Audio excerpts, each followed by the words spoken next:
Hi, welcome back to Poison Pleasure, where we are going to discuss the whole woman. We are not just going to talk about pleasure and intimacy. We are going to discuss the whole woman. I want us to discuss topics that are not normal for us to actually discuss, but I want us to bring light to things that we truly endure as women, as Black women, as women of different ethnicities and different cultures, things that we've endured because of our beliefs. And one of the topics that I want to discuss today can be touchy, it can be emotional, but I think it's one that needs to be had. And it needs to be had through and through. And that topic is colorism. The topic was brought up recently on the Housewives of Potomac reunion. And what I can say is that I think Candace did an amazing job with moderating that conversation.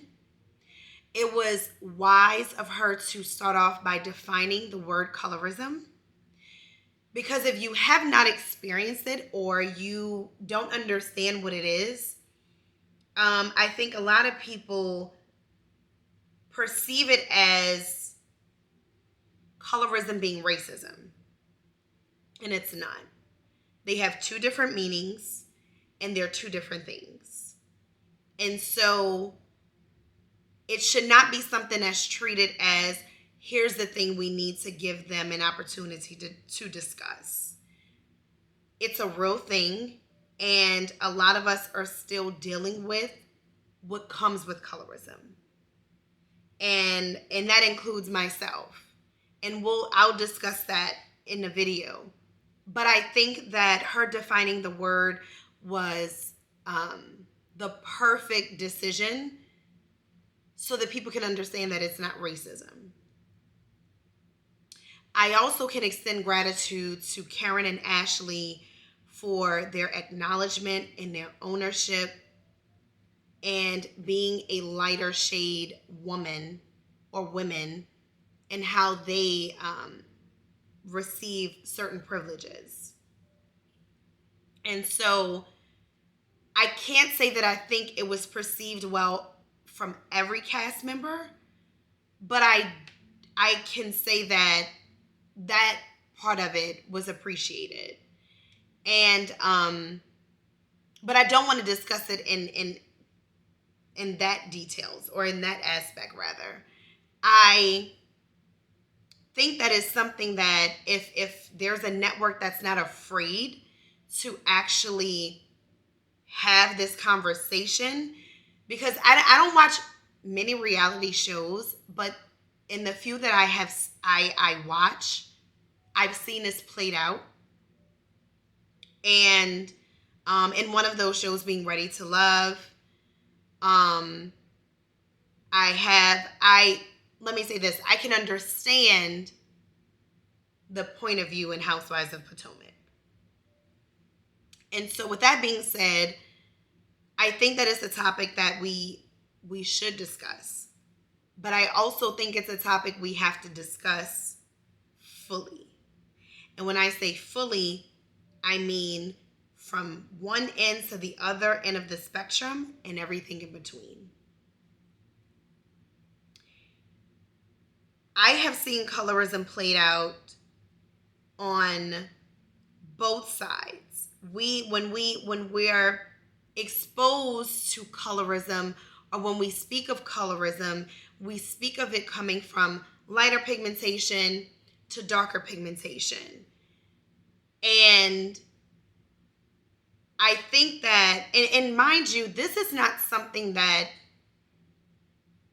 just became a trend.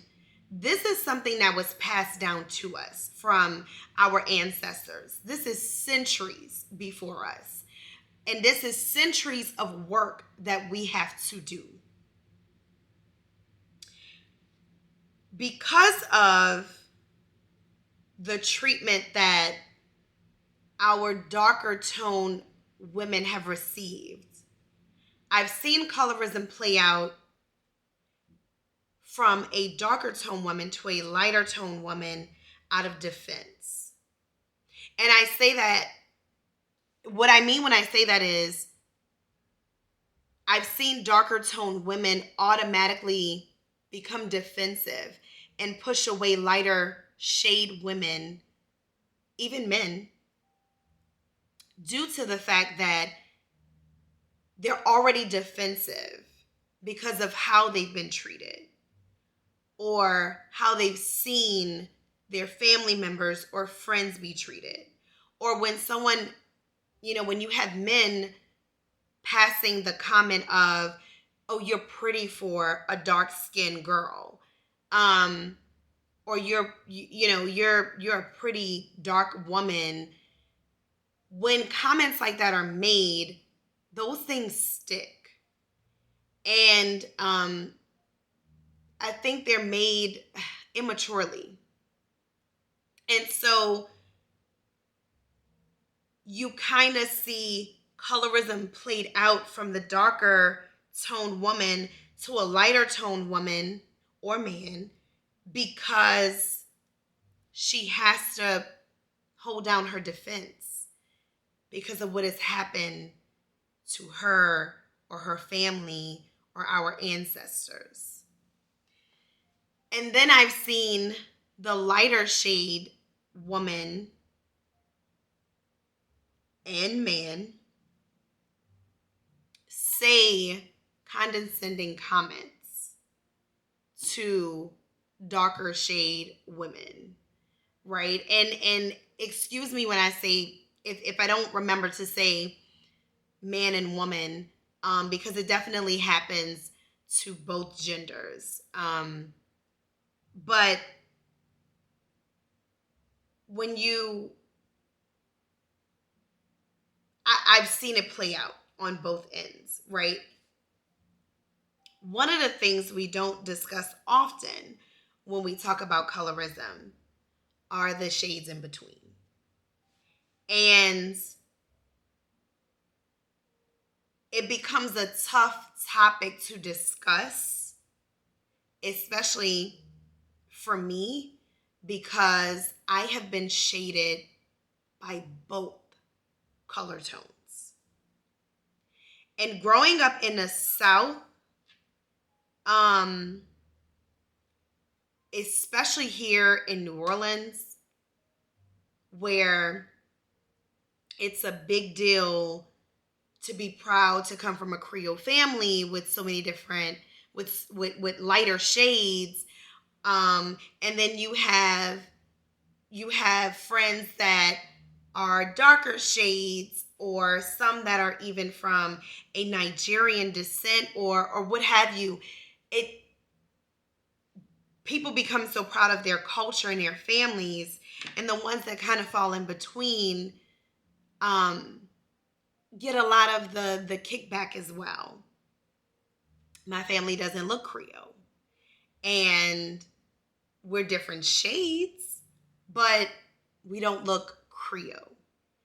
And I have received where I can't be a part of that friend group because my hair can curl, but it's not like, the good hair, right? Or the straight hair.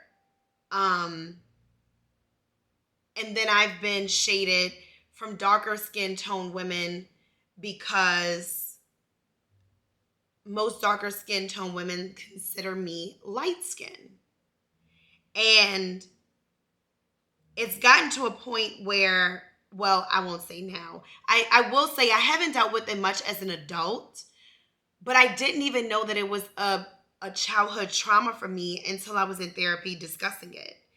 I had a situation that I talked to my therapist about, and as he asked me certain questions, he pinpointed, he went right to it. And I kind of just always thought it was a mean girl thing until I realized that it was a colorism thing.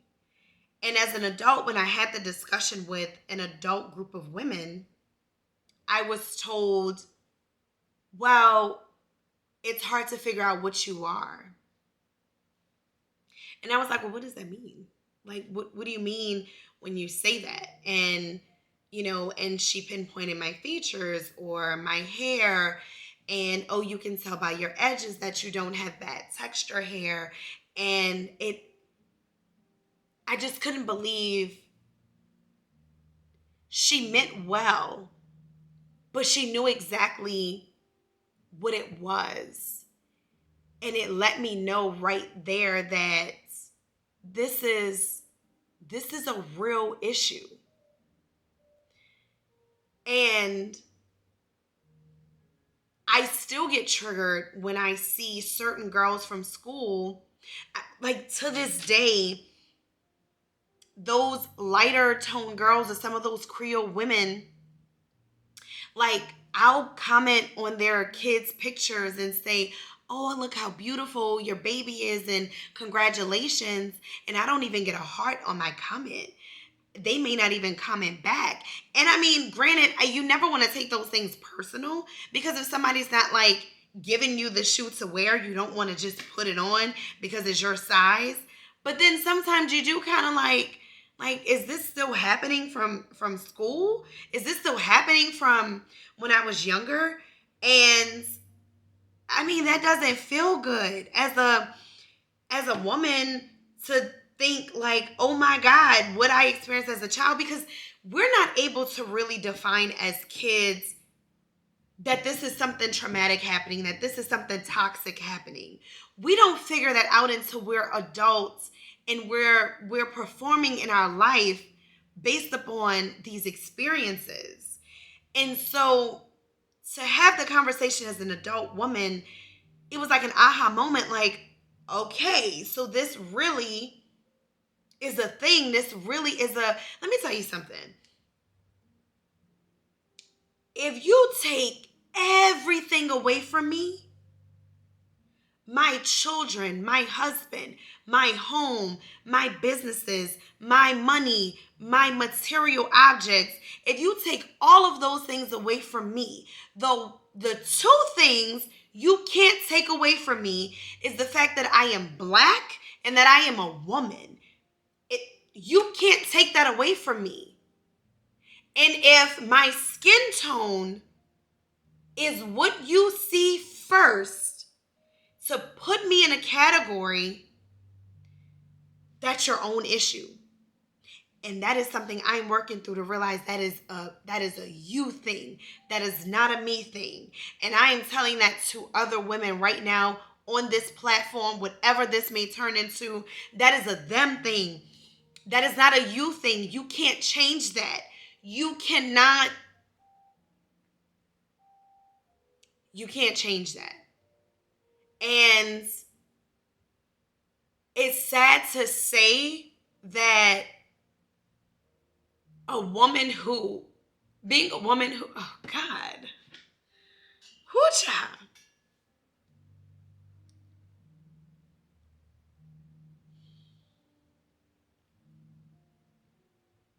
I have been told, and I have, I've overheard, and I have had rumors said back to me on things that I shouldn't deserve. And for so long, I thought that maybe people felt that way because I was a teenage mom, um, that I shouldn't have ever been able to find love or find a husband, or I should have had three more kids by the time I was 20. When I've been told those things. I've been in situations where I've done myself down, or I've not worn certain jewelry pieces because I kind of get this false reality placed on me. Y'all, I did not mean to get emotional, but this is real, and this is what y'all are going to get, okay? Um baby, I'm in workout. It's just raw. This is just raw and uncut, and I was not expecting this part of it. I knew it would be emotional, but I didn't expect this part. Um so to be transparent, I have an OCD, a major OCD, and it's the background of it is I guess you would title it as being a germaphobe, right? Um, I've always been that way, but as life has happened, like it happens to all of us, when I deal with traumatic experiences, my OCD heightens, and I get anxiety, I get anxious, I'm just being as raw and transparent as I can be, and I get into extreme cleaning mode. So, as you guys see all these aesthetics on social media and all of these quotes that tell you, oh, you should make your bed every day because you've completed a task. Well, for somebody like me, I kind of have to work in reverse now to actually not fix, but to actually work on the anxiety side of it, right? It's not an issue that I want to clean. It's not an issue that I want things to be organized, but it is an issue if it disrupts my mood. Um, and so that part of it is what I'm working on. And so for me, I actually have to get up and maybe not care about making a bed so that I can relieve the tension that it brings to feel like I didn't complete a task. Um, I'm saying that to say that my friends and my husband and my family, they all know me, right? I mean, I have a big heart, and this is just kind of something people just kind of, they just kind of like around me knowing that that is what she do. That's her thing. Like, she's fine. That's just, that's her thing. And my biggest cheerleader was my dad. My dad was like, if she wants to clean, let her clean. Like, it's fine. She's not hurting anybody. Let her clean up. But, but the anxiety behind it and the fact that it can cause um, me to feel anxious, that is the part that I want to fix. But because of that, I have been, I don't want to use the word bully, but I've been poked at. That's the best way to say it. Because people assume, oh, she asked for plastic silverware. Oh, you're just being bougie. Oh, you're just being light skinned. Or I bring my water wherever I go because I don't want to really drink from their cups at the restaurant. So I bring my own water, and people make fun of me. They poke at me about it. But it has nothing to do with the color of my skin. It has nothing to do with being bougie. I mean, y'all, I'm eating from a plastic fork. That's not bougie. I mean, if I wanted to be bougie, I would pull out some Tiffany silverware, out of the nice Tiffany case. I'm eating from a plastic fork. So it's not being bougie. It's not being light skinned. It's the fact that, y'all, I'm OCD, and that's what it is, and I've been diagnosed with it, and that's just who I am, and you're gonna have to love me or you're gonna have to leave me. And that's the only two options. And I am not going to pressure you about it. I am not going to come at your neck for it. I don't judge you for how you are, but in my own little bubble and world, this is me. And so I still love with everything in me. I still care with everything in me, but I have my own little hiccup. But I get poked at, and I get this false reality placed on me as if I'm better than someone, and that's not the case, right? I don't even see my skin tone the way a light pigmentation woman or a darker pigmentation woman sees me. I don't even see it that way. But sometimes I don't even get a chance.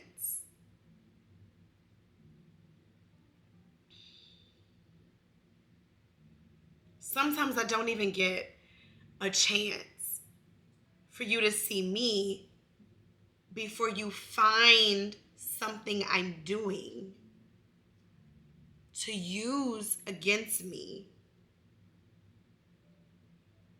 to justify the fact that you won't say it's because I am this skin tone. So like I said, like a lighter skin tone woman, and this is not every woman, right, y'all? This is not every, I'm not saying that. I'm saying what I've experienced. To tell me like, oh, you live where? Oh, that's your, that's your, what your stove looks like. Oh, oh, that's your ring. Make it make sense. And then when a darker shade tone woman tells me you just acting light skin, it's a hard place to be in. It's a hard place to be in. And I think we have to talk about how the attacks come from both ends and how all shades deal with colorism and how the ones in the middle deal with it from both ends. Um,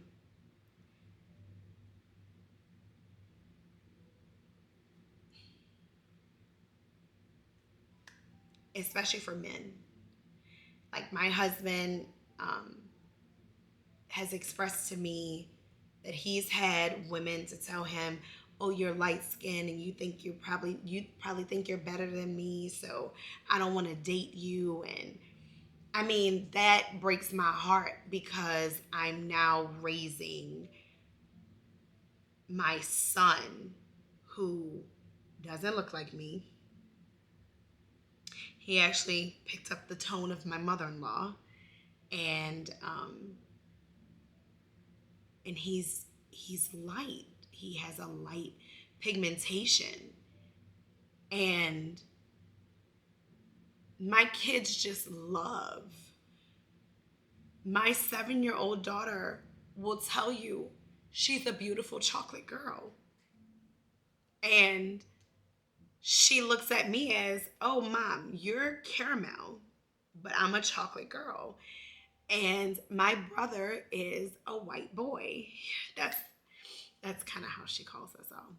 And and I tell her, "You should feel that way, and you don't let anybody tell you you're not a beautiful chocolate girl." Now, granted, she's not she's not far off in shade from me, but even at her age, she understands the different shades. And so she says, "I am a beautiful chocolate girl. Look how beautiful I am. Look how my hair looks." And she has coarser hair than me. And she feels so beautiful in her element. And I push her to continue to believe that because there's going to be somebody one day to make her feel like she isn't. And Lord forbid if I ever have to hear the comment. But even for my son, he loves his caramel mama, according to my daughter. He loves his chocolate sister and his other caramel sister, which is my oldest daughter.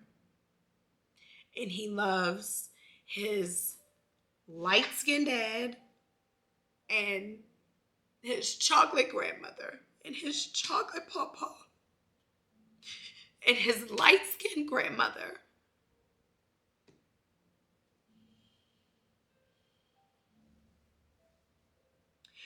And I don't want, like we are different shades in one household. And I don't ever want my kids, because they go to a diverse school, and it's going to be someone who has heard their parents categorize these different shades of people, um, who's going to change their mind and say something to them that doesn't occur in our house. And so we have to make it okay to discuss how this affects all shades of us. And if I said anything that may be perceived wrong, I'm only telling you what I have encountered. This is not putting anyone in a bubble, anyone in a category. And if you are not from the South, maybe you don't understand the Creole thing. And I can't really fully explain every feeling and every thought in this one video because it would be ongoing. It would be like for days. But what I can express is what I have encountered and what my husband has encountered. Or like even my in-laws. So my mother-in-law, she is a lighter skinned woman, very light, very light. And my father-in-law is a darker, well, he's darker than her. I won't say like he's not, majorly darker than her, but he's a brown skin tone. And there's been times where they'll go places and people won't even acknowledge my father-in-law, but they'll acknowledge my mother-in-law because they think that if they don't think she's a white woman, it's because she's a lighter tone. And it just breaks my heart that we do this to one another,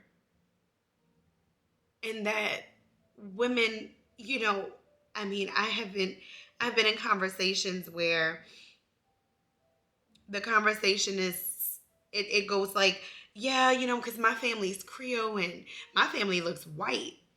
And that's like a brag. And just, we're happy to even exist. And so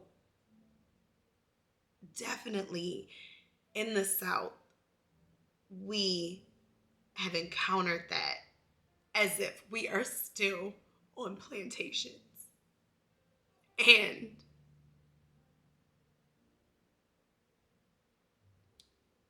there's enough things in this world to separate us.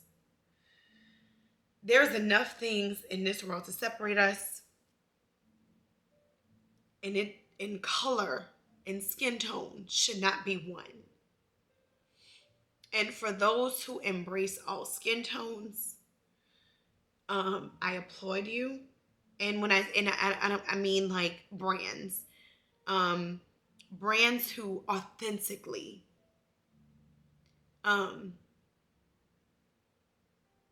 showcase all skin tones, and these beautiful brown girls and these beautiful brown models who my daughter look at and she's so proud of. So my 7-year-old, y'all, she wants to be into entertainment. And so when she sees these girls that look like her, she is infatuated. And she's so innocent. Like her personality and love and energy is just, it's so pure. It's so who she is. And I don't want the people of the world who have their own toxic issues to work through to change her mind about who she is, what she is, and how beautiful she is.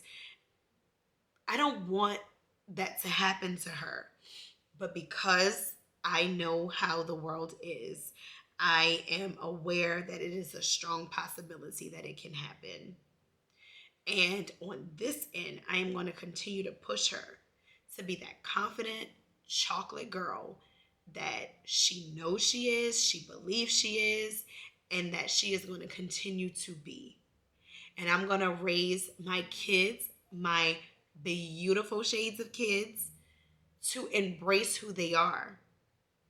And I'm so glad, God, it's funny how God works, because I'm telling you guys what I encountered, and now I'm raising these kids who, I always say how my son just like looks nothing like me. Now, if he's standing next to my mother-in-law, he belongs somewhere. But if he's standing next to me, you kind of like, and it's been noticed, it's been said. But I mean, that's my son, that's my baby boy. And I want him to love who he loves. And I'm just saying, as of right now, he love him some chocolate women, okay? He love him some beautiful brown women. And I love that he doesn't see that. And I don't want the troubles of the world to change him into thinking something different. Um,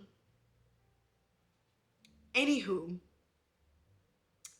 it's something that we have to be okay with giving a full conversation to, through and through, from our lighter to darker shade and all the shades in between, because it does not just happen from lighter attacking darker and darker attacking lighter.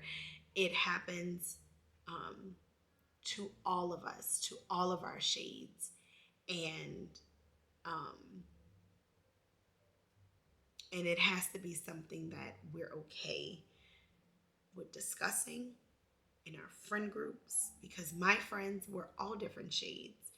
We have all different experiences with that. And the people who I love the most, I mean, they are all different shades. And I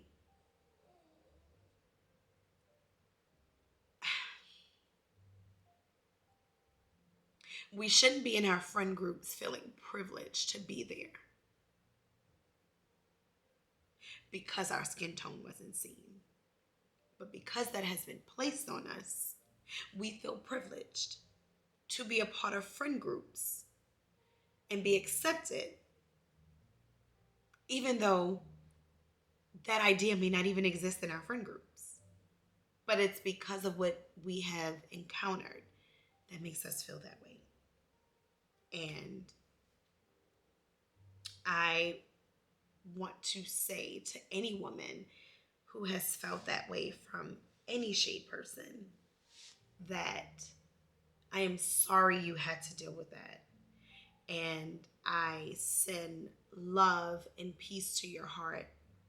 And that if you have dealt with that, rather being exclusive to colorism or the texture of your hair, I want to say that I apologize that you've had to experience that. And I want you to focus on working through that. And it becomes an emotional trigger really fast, as you can see. But work on it, work through it. Ask your friends to bring up the conversation. We get together with our girls all the time, and it's things that we should discuss as women, and we should not just put on each other angry, aggressive, emotional, because it's okay to be to have all those different feelings. It's okay if I'm angry one day. It's okay if I cry. It's okay if I'm emotional. And it's okay if I get aggressive. In a keeping my hands to myself kind of way. But those are really emotions of just being a human. It has nothing to do with my skin tone. It has nothing to do with being a Black woman. It's just a normal emotion. So, now that I have sat here and I have cried on this camera, sitting here, at the moment talking to no one until I actually put the video out there, I just want to say for all of our Black women, to start off International Women's Month that we have to embrace who we are, what we look like, and we have to start embracing those women around us and loving on the women around us, because we already have enough to fight for. We already have enough to stand up for. We have enough to try and prove, especially when you now bring men into the situation, right? And as women, we have to learn to give each other that grace and that love and support. Um, and so I love you, and I want you to give the world your black girl magic, no matter what shade, no matter what your family looks like. And we have to support each other in that. And we have to take away what was given to us from centuries ago. So, with that being said, I hope you enjoyed this video. Please like, subscribe, and share. And thank you so much for tuning in. Have a good one.